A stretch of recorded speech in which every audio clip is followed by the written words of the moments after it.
Lo mklamo wamanzi apha Mkhomazi Water Project uzohlomulisa izifunda eziyisithupha esifundazweni KwaZulu-Natal uphinde uholele ekunyukeni ngo-55% kwezinga lamanzi avele ekhona kuMngeni Water.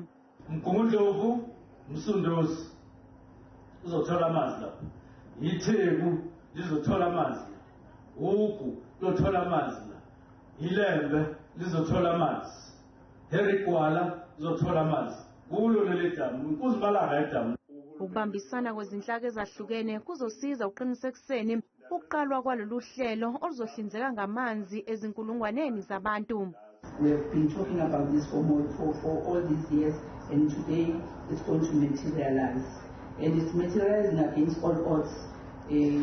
Ukuthi kukhona abangalifuni endaweni yabo kukhona manje yadida le nto entuthu ukuthi usho kanjani ukuthi awulifuni idamu lakhiwe la endaweni yakho ufuna lakhiwe kuyabani ngoba nawe uyawadinga amanzi nabantu bakho bayawadinga amanzi. Lolu hlelo luzovula amathuba omsebenzi angaphezulu kwenkulungwane. Sikushayela ihlombe ukuthi umsebenzi onjengalona uphinde futhi uzokwenzeka endaweni yasemakhaya. Sijabulela kakhulu ukuthi abantu abakhona endaweni siyabona ukuthi indawo noma amathuba amaningi emisebenzi awekho eduzane nabantu.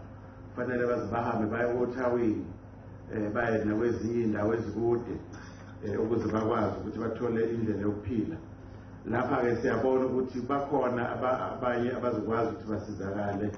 Uhulumeni nezinhlaka ezahlukene bacikice izivumelwano sokuqinisekisa ukuqalwa ngempumelelo kwalo mklamo wamanzi ozodla izindodla zemali.